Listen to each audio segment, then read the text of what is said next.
Jadi harus kita jangan ikut-ikutan tren saja. Dan kena tren kita lakukan. Apalagi sekarang banyak konten kreator, orang-orang yang aktif di media. Targetnya adalah bagaimana banyak followernya, mendapatkan income. Mereka tidak bertakwa sama Allah SWT. Apa yang tren langsung dilakukan walaupun itu ada terjadi pelanggaran syariat. Saya pernah diundang di salah satu podcast, tidak usah saya sebutkan, kebetulan pembawa acaranya non-muslim. Kemudian dia tanya, dia bilang, Ustadz bagaimana dengan konten seperti ini? Ternyata ada konten lagi nyebar, seorang wanita, entah dia muslim atau tidak, tapi dia berhijab. Tapi dia sengaja membuat konten yang berbeda. Dia menunjukkan hal-hal yang menuju kepada vulgar ya, atau masalah biologis, tapi dia berhijab sengaja. Dan dibuat seperti itu dengan jilbabnya. Maka ini menghina syariat Allah Subhanahu wa taala hanya karena ikut tren-trenan ini, ya. Jadi nggak boleh kita ikut tren-tren, kita harus punya prinsip. Kita harus punya prinsip.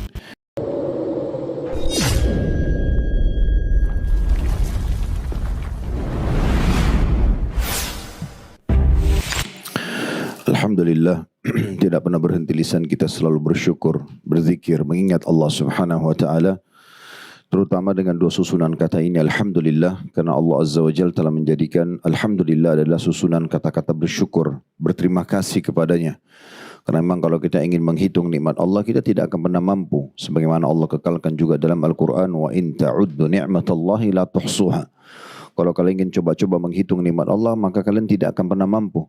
Karena terlalu banyak air, oksigen, cahaya, dan apapun yang sudah kita nikmati selama ini, pakaian, makanan, minuman, tempat tinggal, transportasi, adanya orang tua, adanya anak-anak, adanya pasangan hidup, dan segala macam hal yang tidak bisa lagi dihitung tentunya.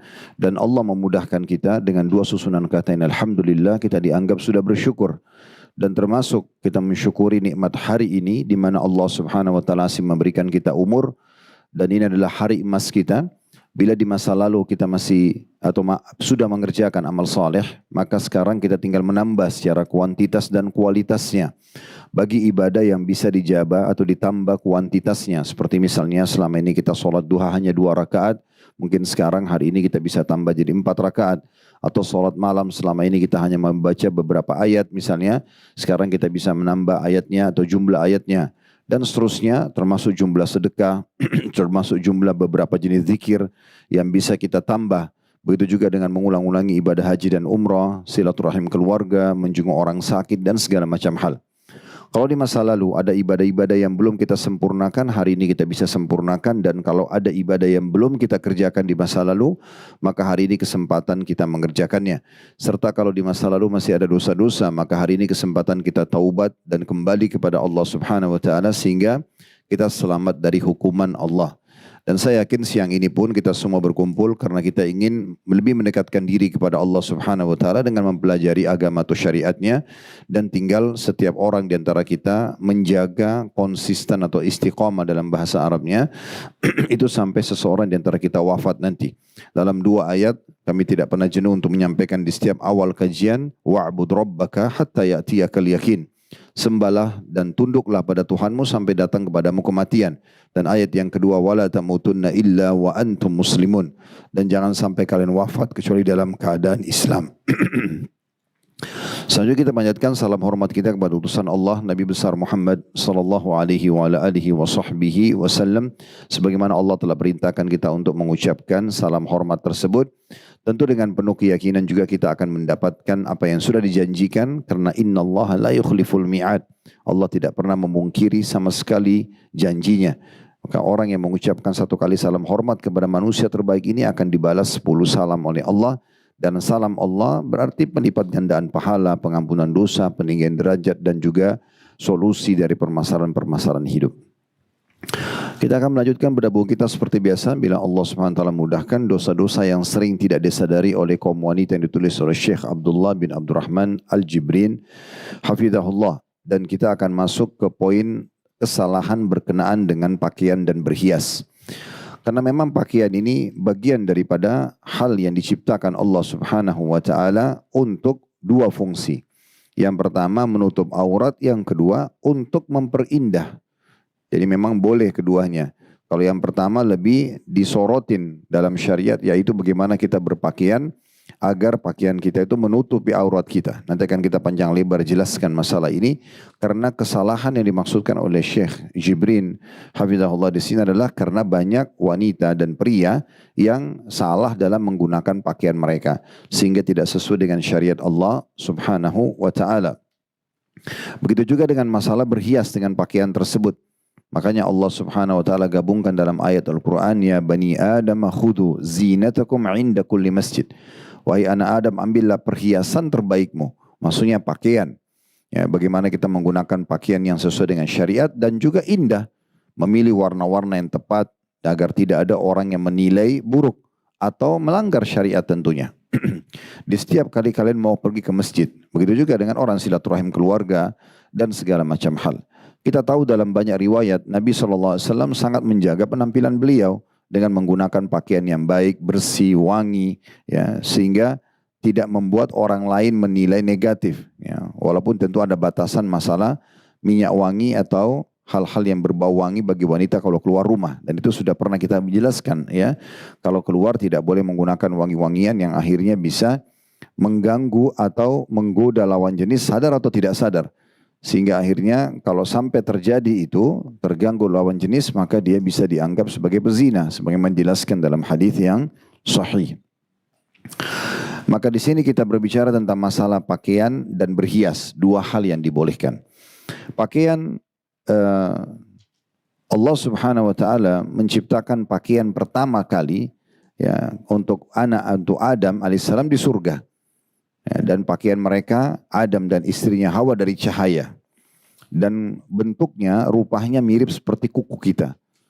Jadi setelah Adam alaihissalam dan Hawa melanggar memakan buah yang dilarang, maka yang tersisa hanya di ujung-ujung jari tangan dan kaki.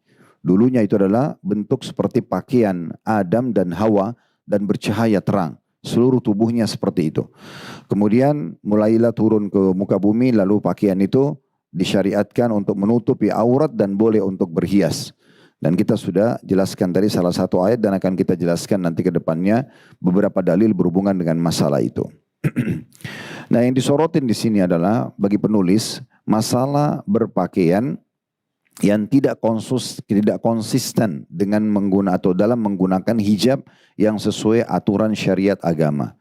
Karena buku ini lebih fokus membahas tentang masalah wanita, makanya berbicara masalah hijabnya, hijab syar'inya. Seperti apa sih hijab syar'i yang dimaksudkan dalam syariat Allah Subhanahu wa taala.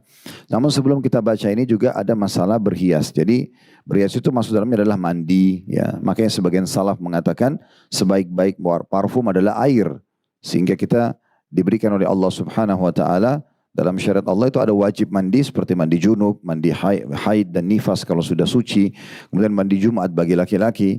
Dan ada juga mandi yang sifatnya sunnah kalau orang niatkan untuk merawat tubuhnya. Dan ada hukumnya mubah kalau dia hanya sekedar mandi karena dia merasa gerah.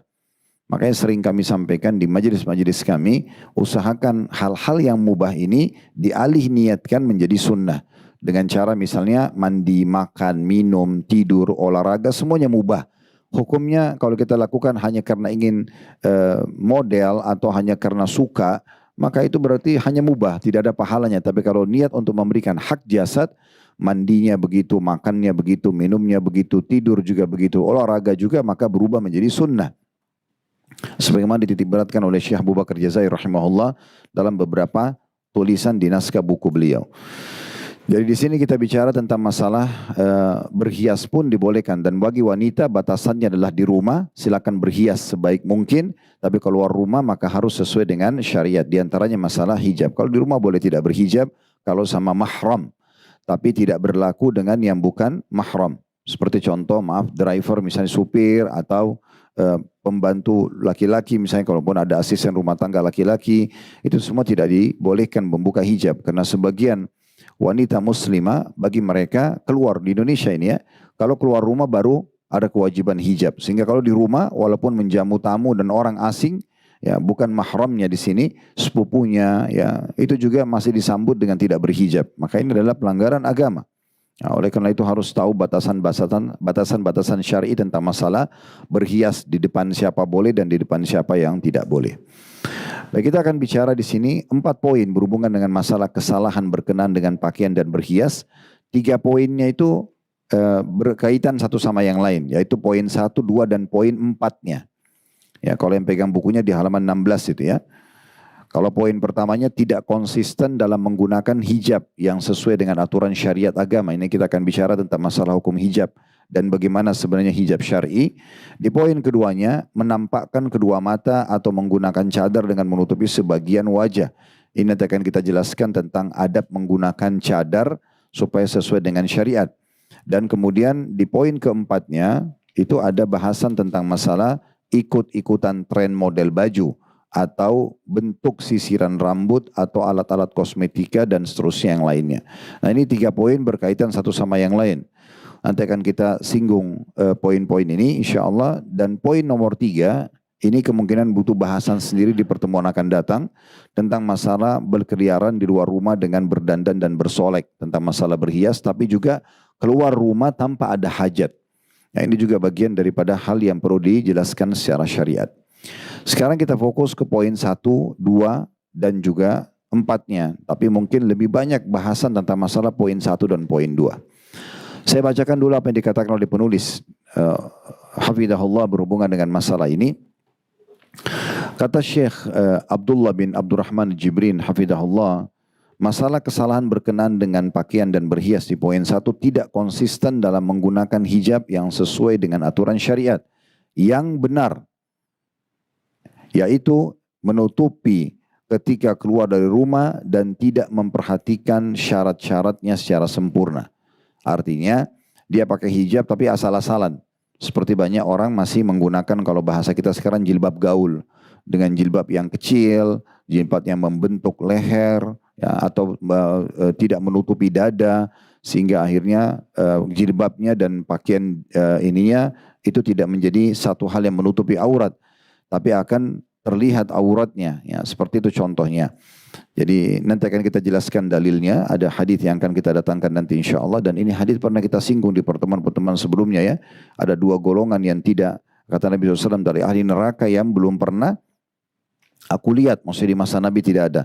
Ya, yang golongan kedua nanti akan kita jelaskan lengkap hadisnya, yaitu wanita yang berpakaian tapi ya, mereka seperti tidak berpakaian karena ketatnya bajunya sehingga membentuk lengkukan-lengkukan badan. Sementara tujuan utama tutup aurat adalah menghindari bentukan lengkukan badan. Nah, seperti itu salah satunya selain memperlihatkan langsung kulit atau anggota tubuh yang disuruh ditutup.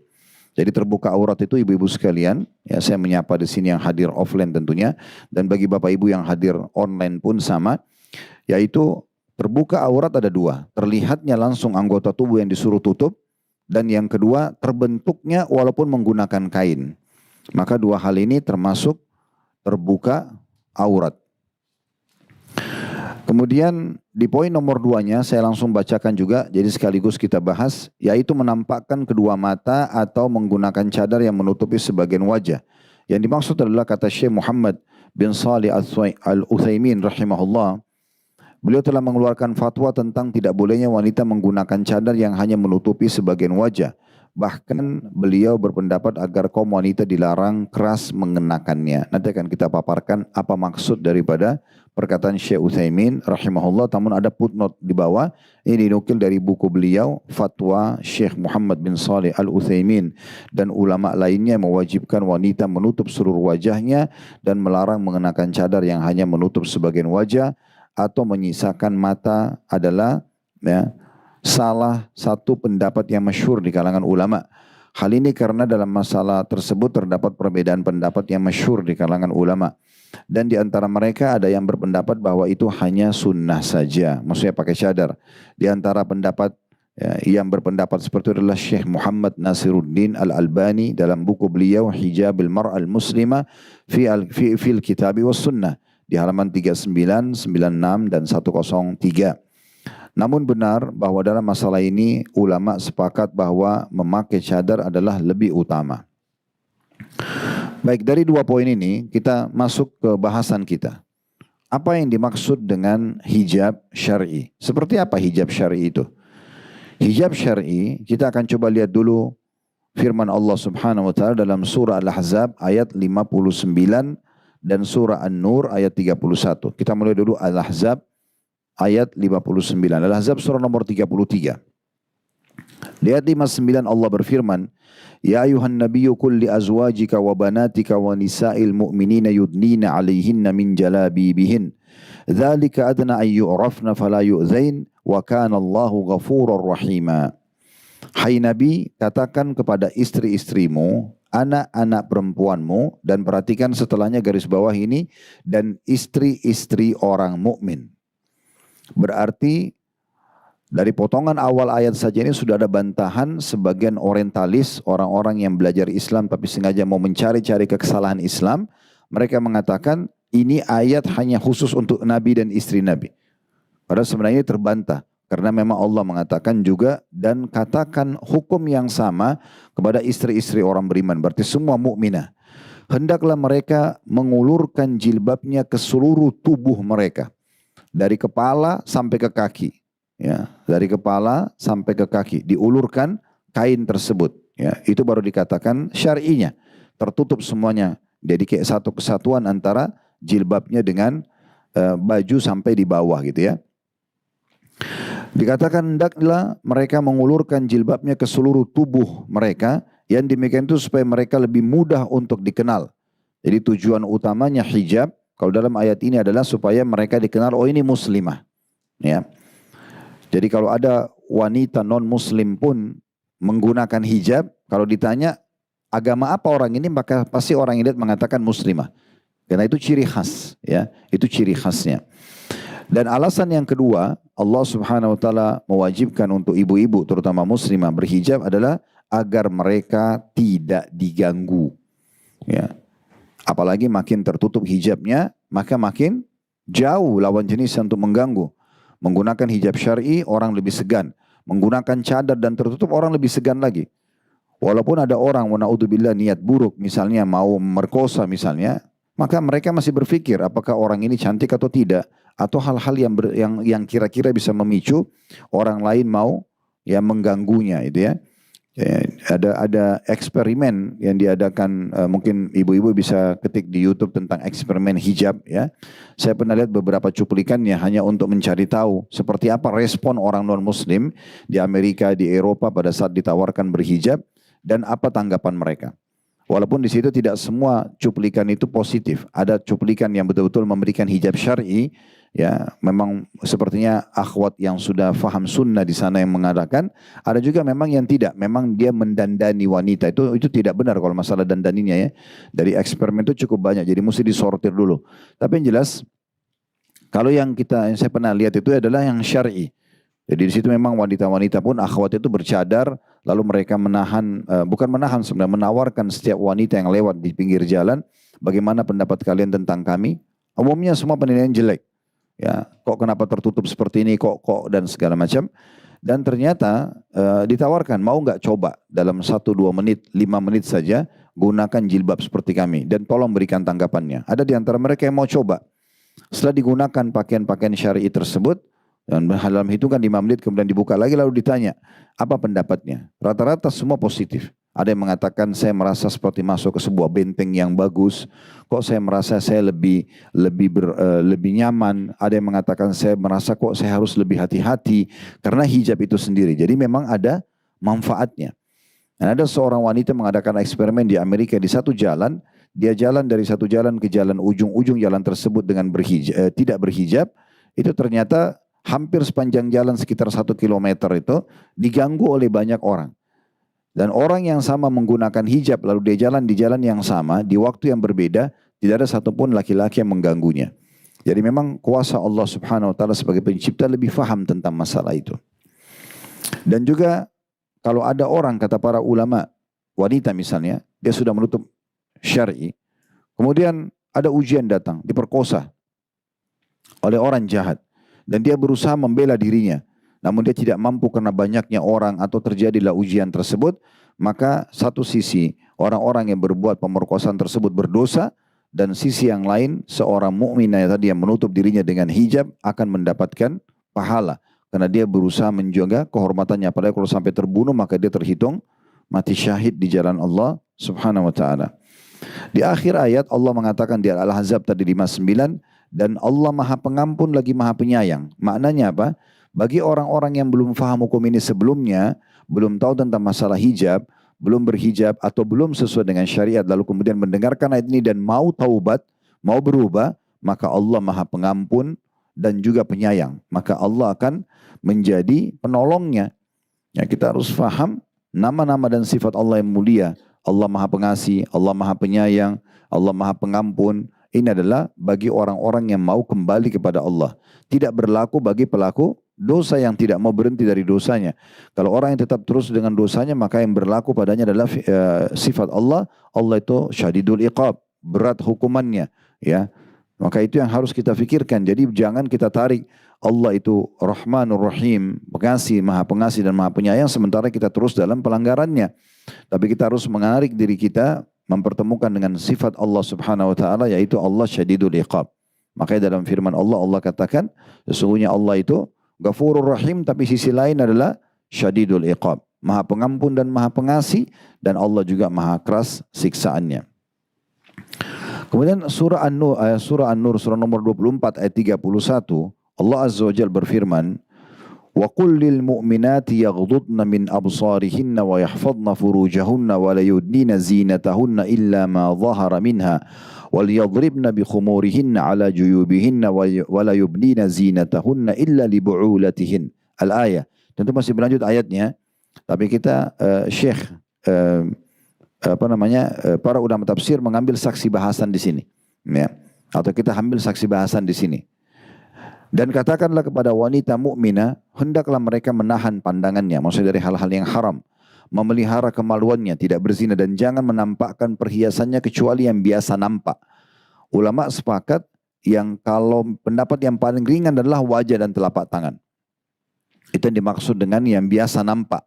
Karena pendapat tadi sudah kita bacakan di footnote buku kita, ada pendapat Syekh Nasruddin Albani rahimahullah, beliau mengatakan cadar hukumnya sunnah. Berbeda dengan pendapat Syekh Utsaimin dan Syekh bin Baz rahimahumullah semuanya yang menyatakan itu wajib, ya. Maka di sini yang dimaksudkan biasa nampak adalah wajah dan telapak tangan saja. Dan hendaklah mereka menutup khumur ke dadah mereka, maksudnya kain yang terulur dari kepala sampai ke kaki, itu kecuali di hadapan suami mereka, dan seterusnya disebutkan lanjutan ayat anak-anak mereka, ya, dan orang-orang yang dianggap mahram atau dibolehkan. Catatan dari tafsir para ulama salah berhubungan dengan An-Nur tadi ayat 31 ini, jalabibihin, jilbab yang dimaksud adalah jalab, ya, jilbab itu jamaknya jalabib, itu kain lebar yang nutup dari kepala sampai kaki. Ini akar kata asal dalam bahasa Arab. Jadi enggak benar orang mengatakan jilbab itu adalah hanya dari kepala sampai di leher. Apalagi kalau dililit-lilit, itu sebenarnya tidak benar. Karena bertolak belakang dengan makna jilbab sendiri dalam bahasa Arab. Jilbab dalam bahasa Arab berarti mengulurkan kain yang lebar dari kepala sampai ke kaki. Atau memang dia seperti kita pakai jilbab sekarang, mungkin di Indonesia itu banyak pakai jilbab, kemudian di dalamnya ada gamis, gamisnya pun itu sebagian dadah dan bagian perut bahkan tertutup dengan hijab tersebut. Nah itu juga termasuk bagian daripada yang dikatakan syar'i. Lalu ulama tafsir juga mengatakan yang dimaksud dengan khumurihin, khimar atau kerudung yang nutup kepala plus leher plus dada, ya, semua itu bagian daripada hal satu kesatuan hijab atau jilbabnya. Kemudian dari hadis Nabi SAW, ada hadis Abu Daud dan disahihkan oleh Syekh Albani. Hadis ini disebutkan di nomor 641 oleh Abu Daud dari Ummul Mukminin wanita suci Aisyah radhiyallahu anha. Dan kita akan selalu memuji beliau karena ahli sunnah wal jamaah memuji ummahatil mu'minin, istri-istri Nabi. Beda dengan orang Syiah yang terus menuduh Aisyah berzina ataupun mengkafirkan ataupun melaknatnya. Maka kita mengatakan Aisyah wanita suci radhiyallahu anha berkata dalam penyampaian riwayat beliau, kana rukban yamurruna bina wa nahnu ma'a Rasulillah sallallahu alaihi wasallam muharrimat, ya, atau muhrimat tepatnya, maaf. Fa idza hadau bina sadalat ihdana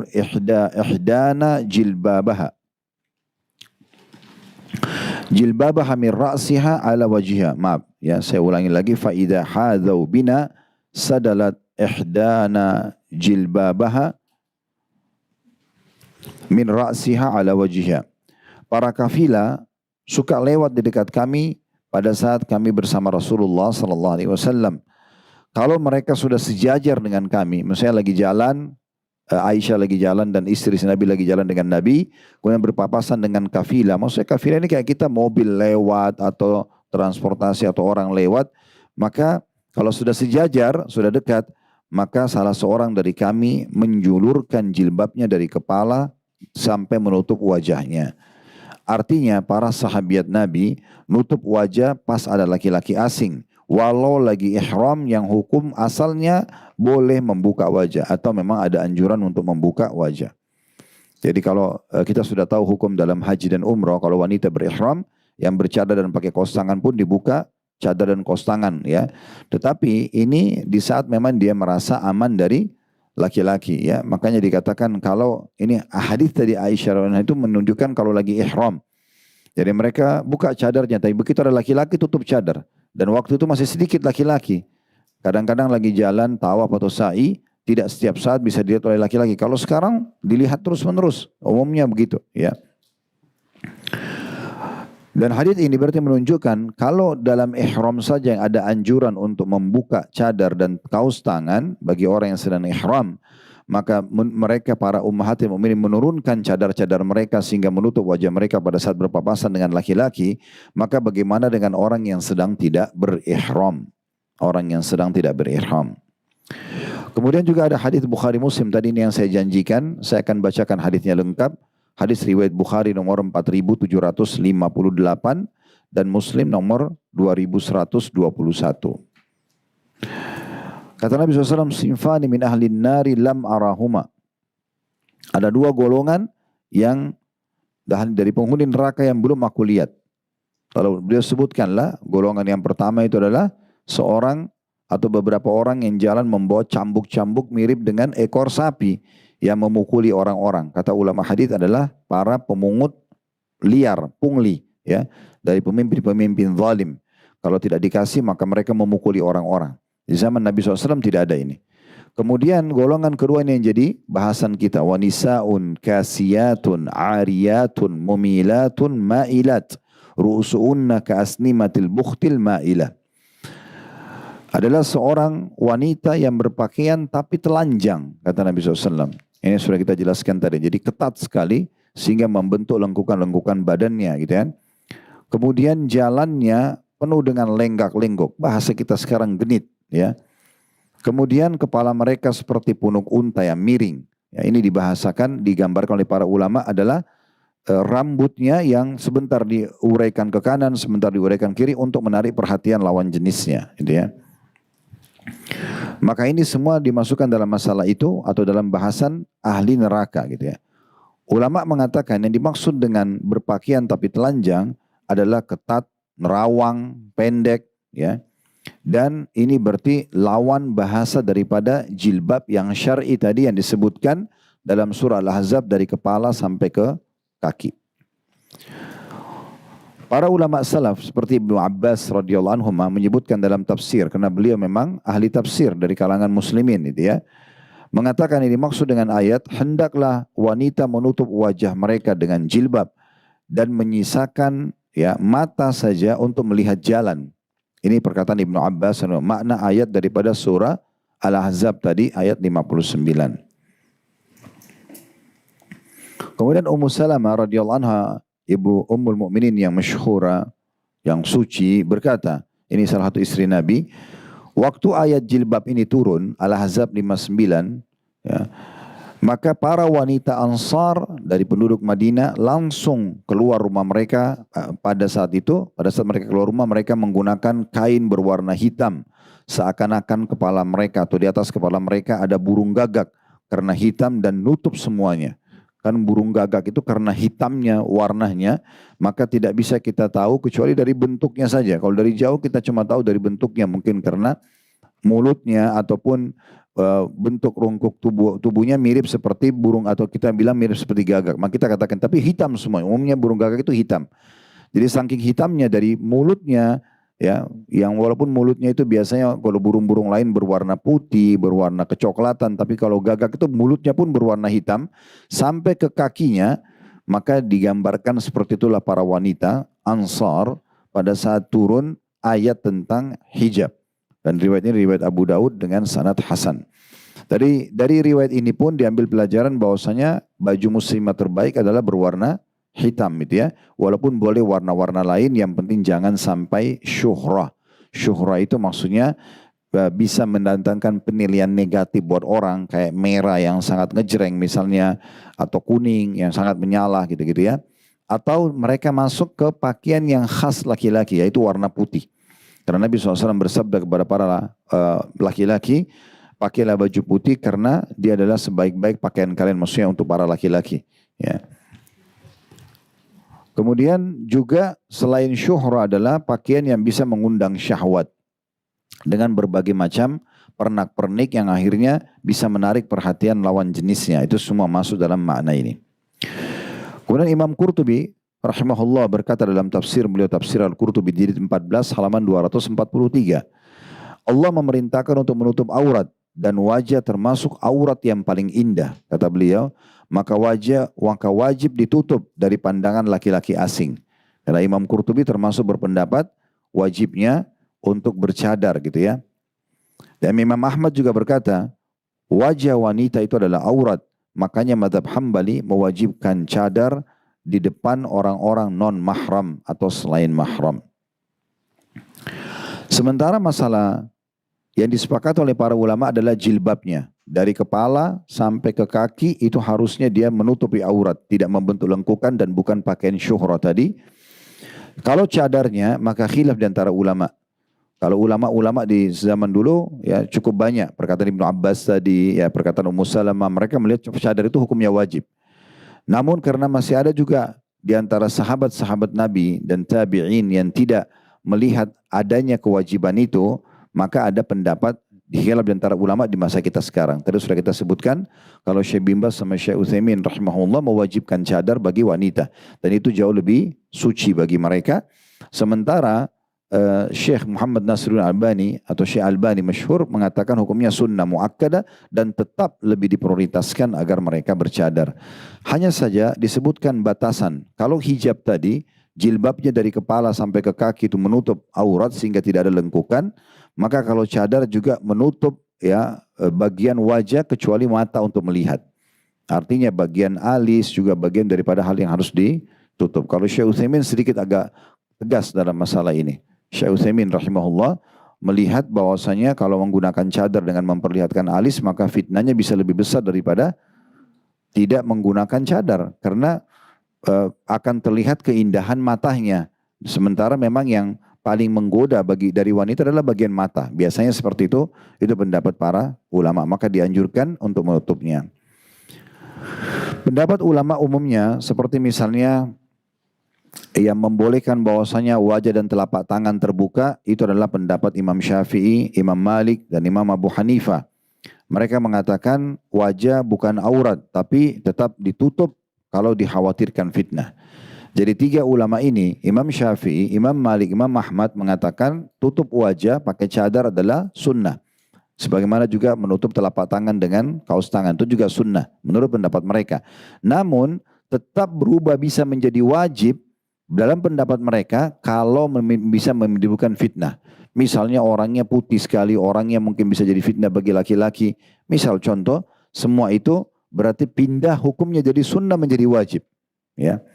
Sementara satu-satunya ulama dari 4 mazhab yang mengatakan wajib cadar secara mutlak adalah Imam Ahmad rahimahumullah semuanya. Dan ini semua tentu sesuai dengan dalil-dalil ya yang sudah kita bacakan tadi. Kemudian juga yang perlu diperhatikan tadi sudah kita sebutkan tidak boleh transparan, nerawang ya, nerawang itu ya, kulit kelihatan sehingga lebih menggoda. Biasanya gitu kan, ada orang pakai cadar tapi kayaknya tipis sekali. Sehingga kelihatan juga bagian mulutnya, pipinya, semua itu berarti nerawang gitu ya. Itu malah bisa jadi lebih besar fitnahnya karena orang jadi lebih penasaran ya. Begitu juga dengan pakaian tadi, hati-hati dengan syuhrah, kain-kain yang nyolok ya, menyolok sekali. atau bisa mengundang perhatian lawan jenis, ya. Begitu juga ada masuk dalam masalah ini tidak boleh menyerupai laki-laki atau laki-laki menyerupai perempuan, itu ya. Aisyah berkata radhiyallahu anha pada saat turun Al-Ahzab 59 tadi, semoga Allah merahmati wanita-wanita muhajirat generasi pertama dari Mekah. Ketika Allah turunkan ayat hijab, mereka langsung sobek kain mereka dan dijadikan sebagai khimar. Ya, khimar bisa bermakna cadar. Hadis Bukhari. Jadi kurang lebih gambaran tentang masalah hijabnya dan masalah ya cadarnya gitu ya. Dan kita sudah sebutkan pendapat-pendapat ulama berhubungan dengan masalah ini. Sekarang kita masuk di poin keempatnya. Kita bahas dulu masalah ikut-ikutan tren model baju atau bentuk sisiran rambut atau alat-alat kosmetik dan tren kewanitaan lainnya. Sikap semacam ini adalah bentuk lemahnya kepribadian seorang muslimah dan hilangnya jati diri. Apa maksudnya di sini?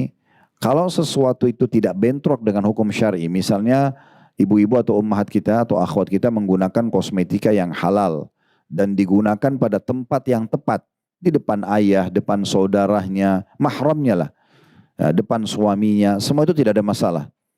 Dan bergabung dua hal ya, bergabung tadi tentang halalnya produk tersebut, tidak main sembarangan karena lagi tren nih kosmetikanya langsung main beli aja, nggak perlu tahu urusan belakang nanti halalnya ini nggak boleh. Kalau ada komposisi dari babi dan hal-hal yang diharamkan maka semua tidak dibenarkan gitu ya. Nah begitu juga dengan dia menggunakan perhiasannya di depan yang dibolehkan, batasannya itu. Ya tidak semua laki-laki. Pernah saya ceritakan kisah bagaimana seseorang anak muda di Inggris masuk Islam pada saat dia datang di Islamic Community di sana, di sebuah masjid gitu ya. Kemudian dia diajak oleh temannya yang sudah mu'alaf 1 tahun yang lalu dia berkata, temannya ini berkata pada syekh yang sedang isi pengajian, kebetulan datang dari Timur Tengah syekhnya. Lalu dia mengatakan, Syekh teman saya ini mau masuk Islam tapi masih ada pertanyaan yang dia ingin butuh jawaban. Kata syekhnya silakan bertanya. Lalu orang yang itu bertanya. Ya, dia mengatakan kenapa kalian melarang wanita kalian dalam Islam. Menurut teman saya muslim ini tidak boleh salaman sama semua orang. Hanya batasannya boleh salaman dengan suaminya, dengan ayahnya, dengan anaknya. Tidak semua orang. Kenapa enggak seperti wanita kami bebas salaman sama siapa saja. Kata syekhnya baik. Ada lagi pertanyaan lain? Dia bilang ada. Kata dia, kenapa kalian menyuruh wanita kalian berhijab? Kenapa enggak biarkan seperti wanita kami mau pakaian apa saja bebas? Ya, berikan kebebasan pada mereka. Kata syekhnya masih ada yang lain? Dia bilang sudah tidak ada. Lalu syekhnya mengatakan, kamu warga negara Inggris? Dia bilang iya. Siapa penguasa di negara ini? Dia bilang Ratu Elizabeth. Baik, sekarang saya tanya kamu sebagai warga negara Inggris, kamu bisa salaman enggak sama Ratu Elizabeth? Dia bilang saya enggak bisa. Kata syekhnya kenapa? Dia bilang karena Ratu Elizabeth adalah ratu. Tidak semua orang salaman dengan dia. Kata syekhnya, begitulah ya statusnya semua muslimah. Dia seperti ratu, tidak semua orang yang salaman dengan dia. Jadi tidak murahan. Lalu orang ini terdiam karena sudah terjawab. Lalu kemudian untuk yang keduanya tentang masalah hijab, syekhnya mengeluarkan 2 permen dari kantongnya. Yang satu masih terbungkus, yang satu dibuka lalu digeletakkan di lantai masjid. Lalu syekhnya mengatakan, kalau saya suruh pilih kamu dari 2 permen ini yang mana kau pilih? Maka orang Inggris itu mengatakan, saya akan pilih yang masih terbungkus. Kata syekhnya, kenapa? Dua-duanya sama. Ini juga, ya cuma yang satu sudah saya bukakan, lebih mudah. Dia bilang, karena yang tertutup lebih steril. Maka kata syekhnya, begitulah wanita muslimah. Mereka tertutup dan tidak boleh orang menikmatinya kecuali orang yang diizinkan saja. Jadi semua ini penuh dengan hikmah dalam perintah gitu ya. Jadi harus kita jangan ikut-ikutan tren saja. Jangan kena tren kita lakukan. Apalagi sekarang banyak konten kreator, orang-orang yang aktif di media. Targetnya adalah bagaimana banyak followernya, mendapatkan income. Mereka tidak bertakwa sama Allah SWT. Apa yang tren langsung dilakukan walaupun itu ada terjadi pelanggaran syariat. Saya pernah diundang di salah satu podcast. Tidak usah saya sebutkan. Kebetulan pembawa acaranya non-muslim. Kemudian dia tanya, dia bilang, Ustadz bagaimana dengan konten seperti ini? Ternyata ada konten lagi nyebar.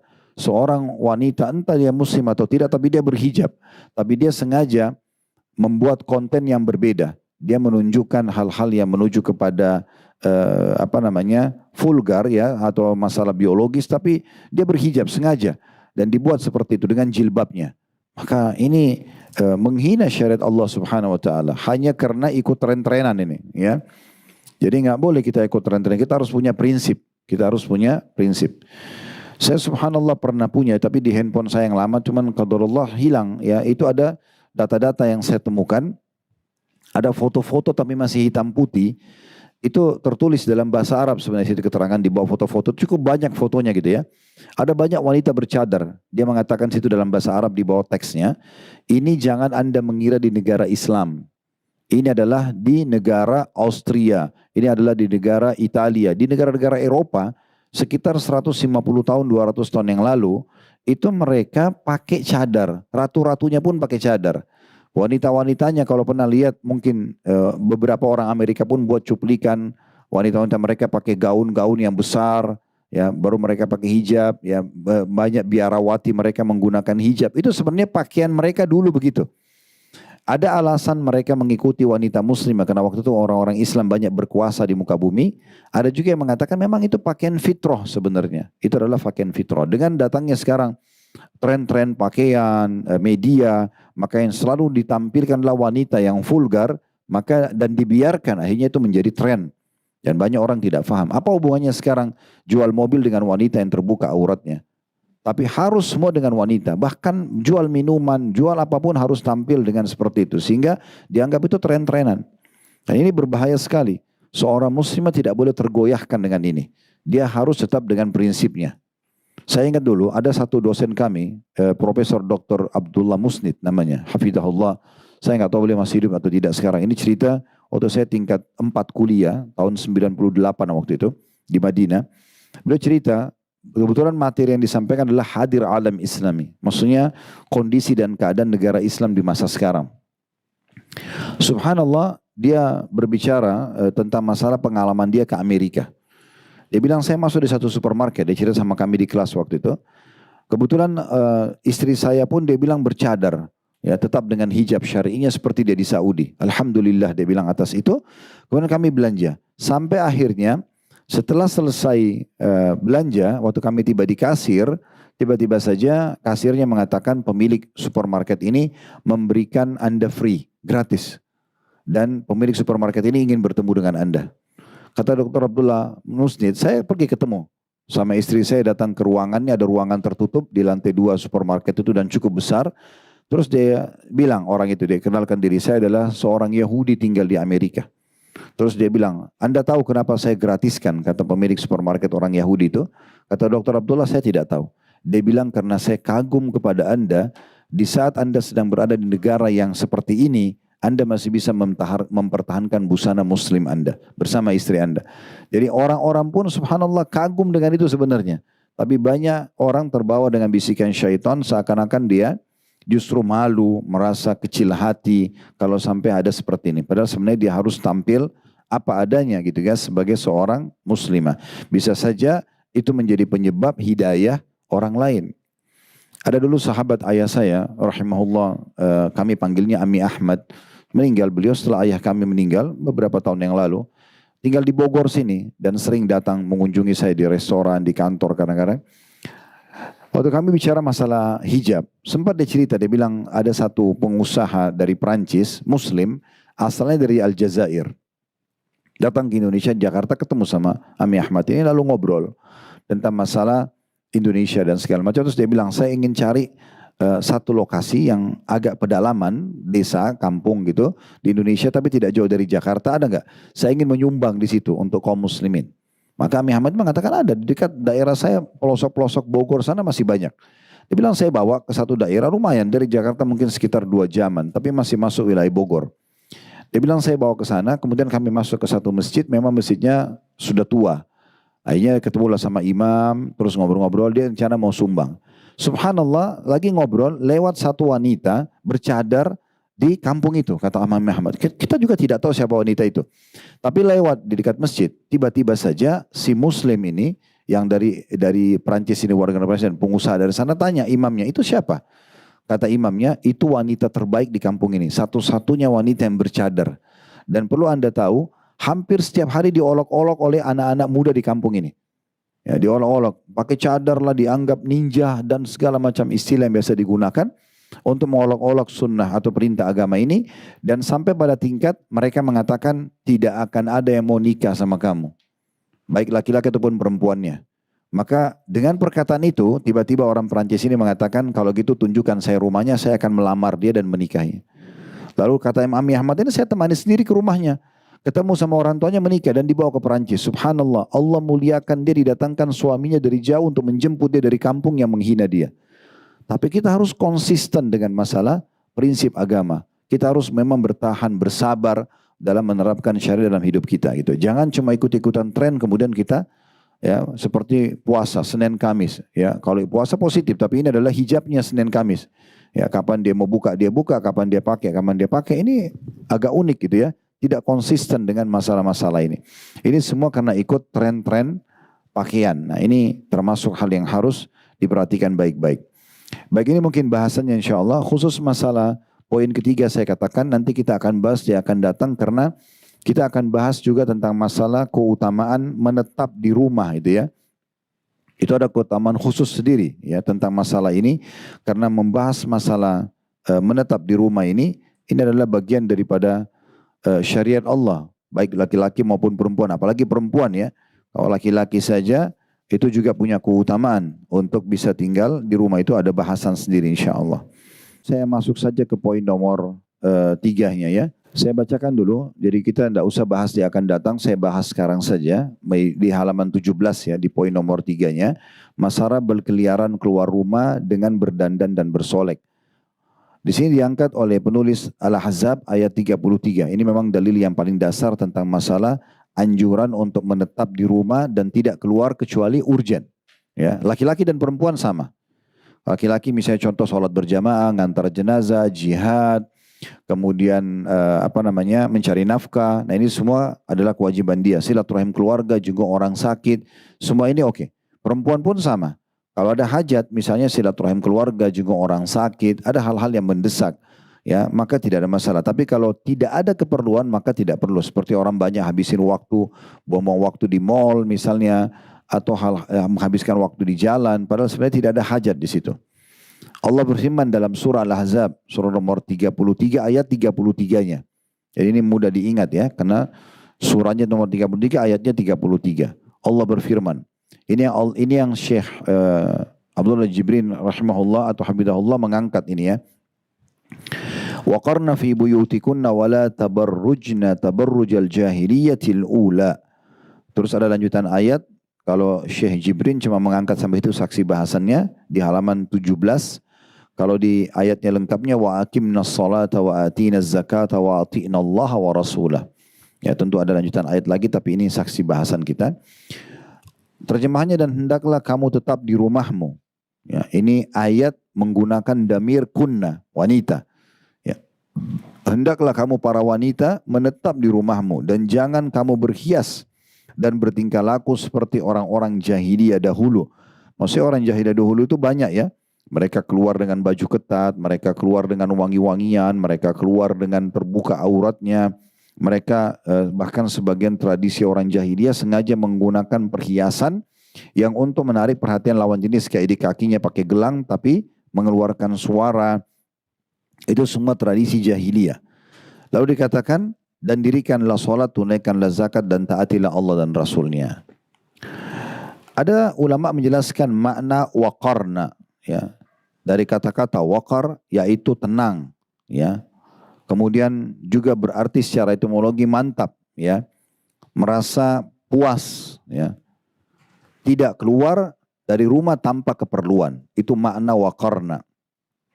Ibnu Katsir mengatakan makna ayat ini Al-Ahzab 33, tetaplah di rumah kalian dan jangan sering keluar kecuali ada hajat syar'i. Ini kata Ibnu Katsir rahimahullah. Ya, dari tafsir Al-Ahzab ayat 33. Jadi Bapak Ibu terutama ibu-ibu tidak boleh keluar rumah tanpa ada hajat. Udah deh saya di rumah sumpah saya keluar aja. Jangan keluar. Justru di rumah tempatnya. Ya.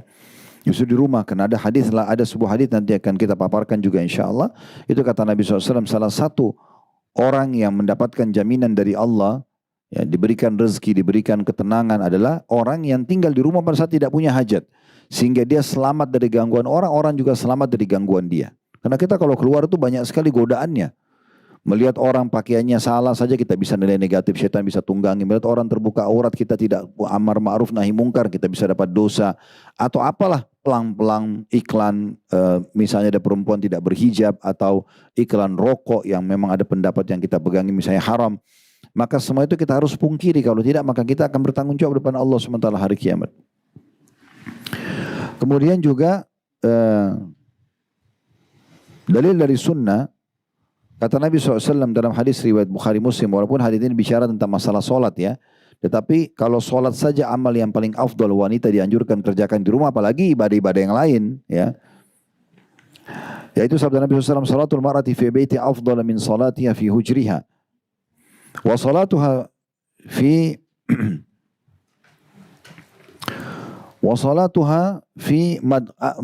makhda'iha afdalu min salatiha fi baitiha.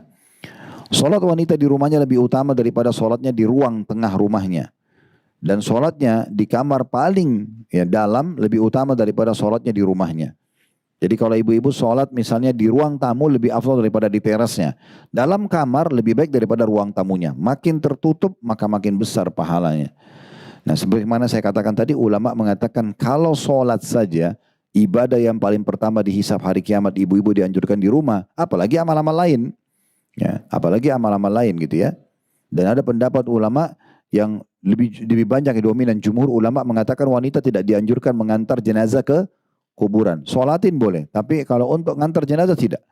Karena dikhawatirkan menghilangkan kehusyuan dan juga tujuan daripada mengantar jenazah supaya orang takut dan mau beribadah.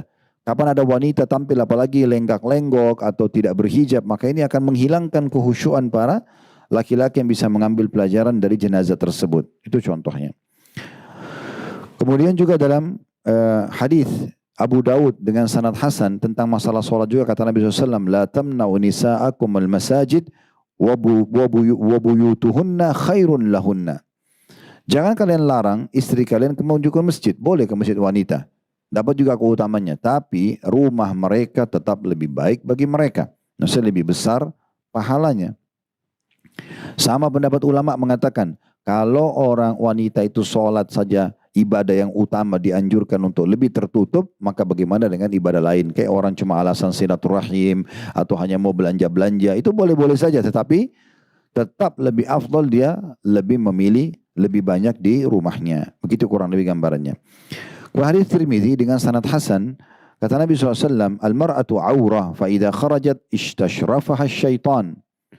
Wanita itu adalah aurat, maksudnya seluruhnya adalah aurat. Ya, umumnya itu adalah tertutup aurat. Jika dia keluar, maka syaitan akan menghiasinya di mata laki-laki. Syaitan akan berusaha untuk memberikan gambaran supaya laki-laki tertarik dari sisi manapun yang kira-kira bisa.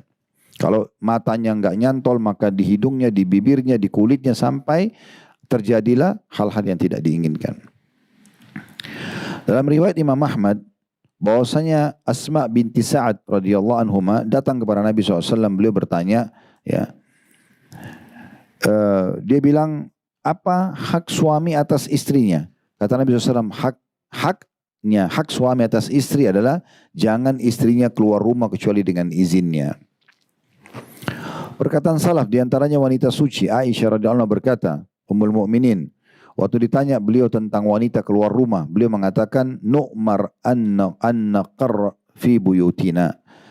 Yang diperintahkan kepada kami adalah justru kami menetap di rumah kami. Waktu beliau ditanya ya, bagaimana hukumnya wanita keluar rumah, beliau tidak katakan ya, tidak boleh keluar atau keluar saja.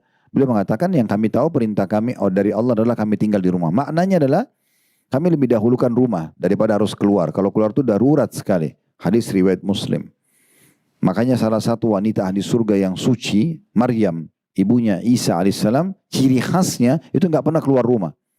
Cuma di rumah saja, dan ada satu ruangan dijadikan musallahnya yang beliau duduk di situ ibadah kepada Allah Subhanahu wa taala. Ya, beliau tidak keluar. Makanya pada saat keluar itu menjadi sorotan pandangan orang-orang karena memang tidak pernah terlihat, ya, kecuali dalam keadaan urgen saja. Umar bin Khattab pernah menegur Asma binti Abi Bakar radhiyallahu anhuma ajma'in. Asma ini sebenarnya istri anaknya Abu Bakar, istrinya Zubair bin Awam, ya. Tapi karena Umar waktu berkuasa pernah melihat Asma sering kali keluar rumah, maka Umar pun menegurnya mengatakan, kenapa kamu tidak menetap di rumahmu? Artinya hajat apa yang membuat kamu selalu aja mau keluar gitu ya. Maka ini teguran Umar bin Khattab yang disebutkan oleh Ibnu Sa'ad ya. Dan ini tujuannya karena Umar ingin menjaga kehormatan para wanita. Ibnu Mas'ud radhiyallahu anhu, sahabat Nabi yang mulia juga mengatakan, "Ma taqarrabatil mar'atu ila Allahi bi'a'zam min qu'udiha fi baitiha." Ketahuilah kata Abdullah bin Mas'ud, tidak ada amalan yang paling mendekatkan seorang wanita kepada Allah melebihi duduknya dia di rumahnya. Dinukil oleh Ibnu Katsir dalam tafsir Ibnu Katsir jadi 6 halaman 408. Jadi menurut ya Ibnu Mas'ud, sahabat Nabi yang mulia ini, justru tinggal di rumah itu adalah ibadah. Itu adalah ibadah di sisi Allah Subhanahu wa taala. Imam Ahmad juga ditanya, ya, kapan wanita paling dekat dengan Allah? Maka beliau mengatakan, adna ma takunu min rabbiha wa hiya fi qa'ri baitiha. Paling dekatnya seorang wanita dengan Rabbnya justru pada saat dia berada di bagian dalam dari rumahnya.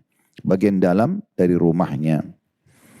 Imam Syafi'i rahimahullah berkata, keluarnya wanita dari rumah tanpa hajat adalah awal dari fitnah dan kerusakan.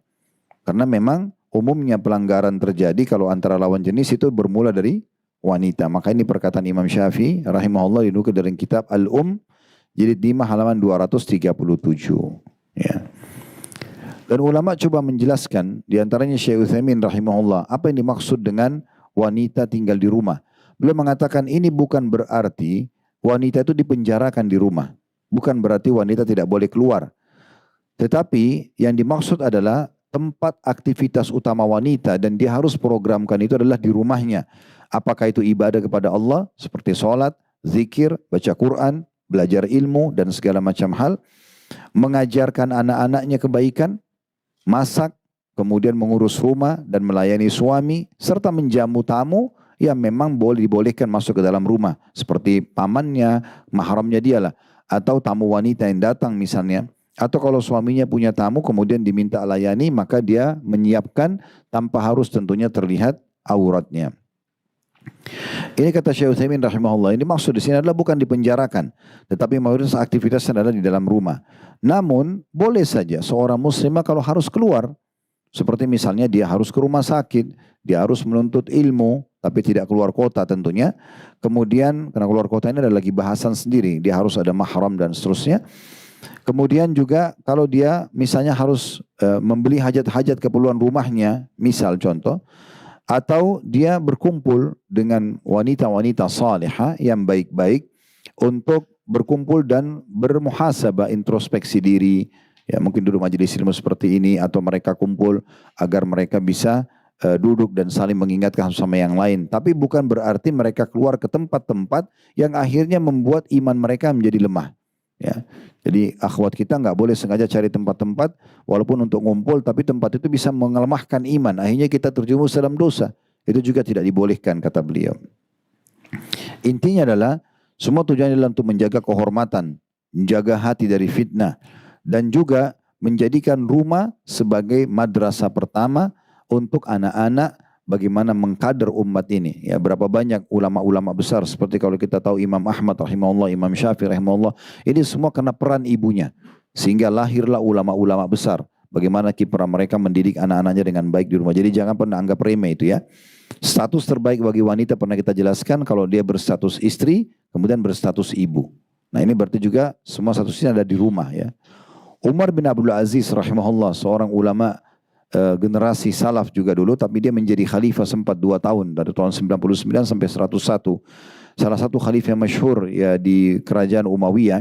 Beliau mengatakan aku lebih suka wanita di rumahnya karena itu akan lebih memelihara agamanya. Karena itu akan lebih memelihara agamanya gitu ya. Tapi kalau hal-hal yang mendesak ya seperti misalnya tadi ke masjid pun ya, di saat memang dilihat ke masjid itu membutuhkan itu, maka tidak ada masalah. Dia boleh ke masjid kayak menghadiri majelis ilmu, atau dia sholat 5 waktu karena masjidnya dekat dari rumahnya, sehingga dia mau coba hadir seperti orang sholat tarawih misalnya ya, sholat id dan seterusnya, atau sholat 5 waktu di saat memang tidak ada membekalikan kewajibannya. Semua itu masuk dalam hal-hal yang dikategorikan dibolehkan.